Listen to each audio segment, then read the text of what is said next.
छात्रों, मैं डॉक्टर अनिल ठाकुर, अर्थशास्त्र विभाग, एएस कॉलेज देवघर। आज वीडियो क्लास में हम लोग जानेंगे क्लासिफिकेशन ऑफ टैक्सेस, करों का वर्गीकरण। अर्थात हम लोग ये कह सकते हैं काइंड्स ऑफ टैक्सेस, करों के प्रकार। तो हम जानते हैं कि हमारे यहाँ विभिन्न प्रकार के कर पाए जाते हैं। भारतीय कर प्रणाली की एक विशेषता भी है कि बहु कर प्रणाली है। तो आज हम लोग इस क्लास में जानेंगे कि कर के कौन कौन से प्रकार हैं। करारोपण जो किया जाता है सरकार के द्वारा, वो उसके कौन कौन से प्रकार हैं और वो किस आधार पर लगाए जाते हैं। तो छात्रों, मुख्य रूप से हम देखेंगे कि करारोपण के जो प्रकार है उसमें मुख्य रूप से 8 प्रकार है, जिसको आप इस रूप में बेहतर तरीके से रिप्रेजेंट कर सकते हैं अपने कॉपी पर। आप चाहें तो पेन पेपर पर इसको आप नोट कर सकते हैं। फर्स्ट है direct tax, indirect tax, proportional tax, progressive tax, regressive tax, degressive tax, specific tax, ad valorem tax. प्रत्यक्ष कर, अप्रत्यक्ष कर, आनुपातिक कर, प्रगतिशील कर, प्रतिगामी कर, अधोगामी कर, विशिष्ट कर और मूल्यानुपात कर या मूल्यानुसार कर। तो छात्रों, अब हम इन सारे प्रकार को एक एक कर देखेंगे। तो हम लोग सबसे पहले डायरेक्ट टैक्स की बात करते हैं। प्रत्यक्ष कर। प्रत्यक्ष कर वह कर प्रणाली है जिसमें जिस व्यक्ति पर कर लगाया जाता है अंतोगत्वा उसे ही चुकाना पड़ता है। यह किसी दूसरे पर पूर्णतया या अंशतया नहीं टाल सकता। दूसरी बात जो इसकी है वो ये है कि प्रत्यक्ष कर में कर का दबाव और भार, impact and incidence of taxation, दबाव और भार दोनों एक ही व्यक्ति पर पड़ता है, इसीलिए यह दूसरों पर टाल नहीं सकता है।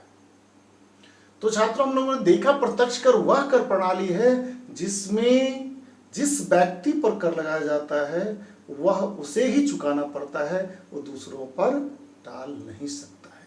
ठीक इसके विपरीत दूसरा कर प्रणाली है इनडायरेक्ट टैक्स, अप्रत्यक्ष कर, परोक्ष कर। परोक्ष कर या प्रत्यक्ष कर वह कर प्रणाली है जिसमें जिस व्यक्ति पर कर लगाया जाता है पूर्णतया या अंशतया, परफेक्टली और पार्शली, वो दूसरों पर टाल सकता है, शिफ्ट कर सकता है। अर्थात अप्रत्यक्ष कर को टाला जा सकता है और इस अप्रत्यक्ष कर में इंपैक्ट और इंसिडेंस, कर दबाव और कर भार दोनों अलग अलग व्यक्तियों पर पड़ सकता है। उदाहरण के लिए, जिस व्यक्ति पर कर लगाए, मान लीजिए कि वो बिस्किट फैक्ट्री के मालिक पर कर लगा, या तो बिस्किट फैक्ट्री पर कर लगा।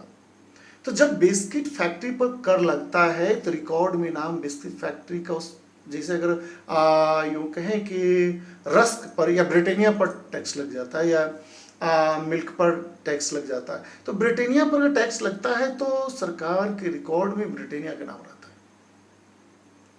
तो उसने चुकाया उसको, तो दबाव उस पर पड़ा, लेकिन वो फिर होलसेलर पर टालता है, शिफ्ट करता है। होलसेलर फिर रिटेलर पर शिफ्ट करता है और रिटेलर भी वो कंज्यूमर पर शिफ्ट कर देता है और अल्टीमेटली उसको जो इसका इंसिडेंस होता है, इसका जो भार होता है वो कंज्यूमर पर होता है, जो किसी पर शिफ्ट नहीं कर सकता। तो इस प्रकार आप देखते हैं छात्रों कि अप्रत्यक्ष कर वह कर प्रणाली है जिसमें जिस व्यक्ति पर कर लगाया जाता है वो पूर्णतया या अंशतया दूसरे पर टालने में सफल हो जाता है। या यूं कहें कि इस कर प्रणाली में दबाव किसी और व्यक्ति पर और भार किसी और व्यक्ति पर पड़ता है। तीसरी जो महत्वपूर्ण बात है वो प्रोपोर्शनल टैक्स सिस्टम है, आनुपातिक कर प्रणाली। तो अनुपातिक कर प्रणाली जैसे नाम से ही है कि इसमें एक समान अनुपात में कर लगाया जाता है, अर्थात इसमें कोई डिस्क्रिमिनेशन नहीं है, कोई विभेद नहीं है कि इसको देना है, इसको ज्यादा देना है, इसको कम देना है, तो किसी पर ज्यादा किसी पर कम, ऐसा नहीं। अगर वो 10% है तो सब पर 10% है। अगर 10 रुपये इच लग गया है तो सबको 10 रुपये देना है, चाहे वो गरीब हो या फिर अमीर हो। तो इस प्रकार हम देखते हैं कि प्रोपोर्शनल टैक्स सिस्टम जो है इसमें कोई विभेद नहीं होता है, ये सबको समान जो है लगाता है, इसीलिए इसको आनुपातिक कर प्रणाली कहते हैं। जो चौथी महत्वपूर्ण इसका जो प्रकार है वो ये है कि प्रोग्रेसिव टैक्स सिस्टम। प्रोग्रेसिव मतलब प्रगतिशील। तो प्रगतिशील कर प्रणाली लोगों की प्रगति के आधार पर लगाया जाता है। अब व्यक्ति जितना प्रगति करते जाएगा, जितना धनवान होते जाएगा, टैक्स की मात्रा उतना बढ़ते जाएगा। एक तरह से यह न्यायोचित भी है, क्योंकि इसके बारे में कहा जाता है जिसकी जितनी कंधा चौड़ी हो उस पर उतना बोझ डालिए, अर्थात जो जितना मजबूत है, जो जितना धनवान है, उस पर उतना टैक्स लगाइए। तो इस सिद्धांत को अगर देखें तो प्रोग्रेसिव टैक्स सिस्टम एक अच्छा टैक्स सिस्टम है। ये उसके प्रगति पर निर्भर करता है। जितना अगर वो बहुत कम इनकम वाला है तो टैक्स से फ्री रहता है, अगर थोड़ा इनकम बढ़ता है तो 5%, 10%, 20% और फिर 30%। तो इस तरह से आप देखेंगे कि बहुत धनवान हो गया तो उसको कुल इनकम का 30% टैक्स देना पड़ेगा, लेकिन जो गरीब है वो टैक्स से फ्री एग्जेम्प्टेड है। तो यहां विभेद है, लेकिन यह विभेद किस बात को लेकर है? तो उसकी इनकम को लेकर है, इसीलिए इसको हम लोग प्रोग्रेसिव टैक्स सिस्टम कहते हैं। पांचवा जो टैक्स सिस्टम है वो है रिग्रेसिव टैक्स सिस्टम या रिग्रेसिव टैक्स, प्रतिगामी। इसको हम लोग विपरीत भी कह सकते हैं, उल्टा भी कह सकते हैं, क्योंकि इसमें होता यह है कि जैसे जैसे लोग प्रगति करते हैं, अर्थात जैसे जैसे वो विकास करते जाता है, टैक्स का रेट जो है वो घटते जाता है। अर्थात अगर वो गरीब है तो ज्यादा टैक्स लगेगा और थोड़ा और ऊपर उठा तो कम टैक्स लगेगा। अगर सबसे गरीब को प्रोग्रेसिव टैक्स सिस्टम में 5% लगता है और सबसे अमीर को 30%, 30% लगता है, तो यह उलट जाएगा रिग्रेसिव टैक्स सिस्टम में। सबसे गरीब को 30% लगेगा और जो अमीर है उसको 5% लगेगा। अर्थात जैसे जैसे अमीर होती जाएगा टैक्स का रेट घटते जाएगा। इस टैक्स का उद्देश्य यह है कि इस कर के डर से लोग अपने इनकम को बढ़ाएंगे और फिर सरकार का, जब सारे लोगों का इनकम बढ़ेगा तो सरकार का इनकम भी बढ़ेगा। तो इस तरह से हम देखते हैं कि प्रगतिशील कर प्रणाली जहां उसकी इनकम बढ़ने के साथ टैक्स को बढ़ाया जाता है, वहीं रिग्रेसिव टैक्स सिस्टम में, प्रतिगामी कर प्रणाली में हम वहां विपरीत देखते हैं। जैसे जैसे इनकम बढ़ता है वैसे वैसे टैक्स का रेट घटते जाता है। छठा जो हमारा प्रकार है वो है डिग्रेसिव टैक्स, अधोगामी कर। यह अधोगामी कर प्रणाली में होता यह है कि शुरू में यह जो इसका रेशियो रहता है वो प्रोग्रेसिव जैसा ही रहता है। मतलब जैसे जैसे लोग प्रगति करते हैं वैसे वैसे उसका इनकम बढ़ता है, और इनकम बढ़ता है तो टैक्स भी बढ़ते जाता है। लेकिन एक सीमा के बाद जाकर के यह क्या होता है, प्रोपोर्शनल सिस्टम के तहत हो जाता है, अनुपातिक। यानी शुरू में यह प्रगतिशील होता है और आगे चलकर यह अनुपातिक हो जाता है। सातवां जो टैक्स सिस्टम है वह स्पेसिफिक, विशिष्ट कर प्रणाली।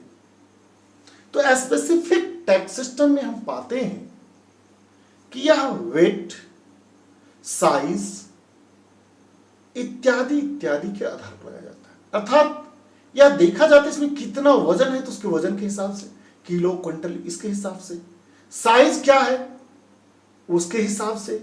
तो जब करारोपण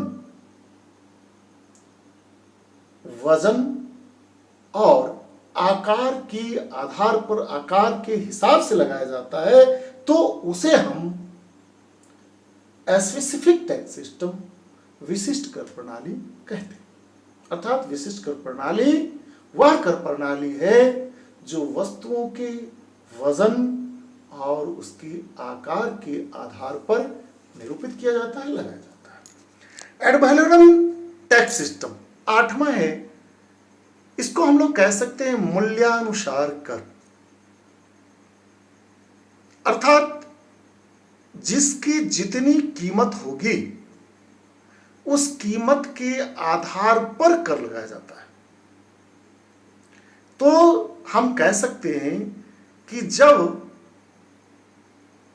करारोपण में कीमत को आधार माना जाता हो या फिर कीमत के आधार पर कर लगाया जाता हो तो ऐसी व्यवस्था को, ऐसी कर प्रणाली को एड वैलोरम टैक्स सिस्टम या मूल्यानुसार कर प्रणाली कहते हैं। तो इस प्रकार छात्रों हम लोगों ने देखा कि करारोपण के कौन कौन से प्रकार हैं, लेकिन हम जो मुख्य रूप से देखते हैं वो हम जो प्रचलित है वो डायरेक्ट, इनडायरेक्ट, प्रोग्रेसिव, ये तीन ही कर प्रणाली मुख्यतः देखा जाता है। और तीन में भी अगर देखें तो मुख्य रूप से डायरेक्ट और इनडायरेक्ट टैक्स सिस्टम है। तो अगली क्लास में, अगले वीडियो में फिर हम मिलते हैं डायरेक्ट टैक्स सिस्टम के तहत। डायरेक्ट टैक्स सिस्टम है क्या, इसकी क्या मेरिट्स हैं, क्या डिमेरिट्स हैं। फिर हम देखेंगे इनडायरेक्ट टैक्स सिस्टम क्या है, इसके कौन कौन से मेरिट हैं, डिमेरिट्स हैं, और फिर ये दोनों में क्या डिफरेंस है, अर्थात प्रत्यक्ष और अप्रत्यक्ष करों में क्या अंतर है। तो अगले वीडियो में हम मिलते हैं। धन्यवाद।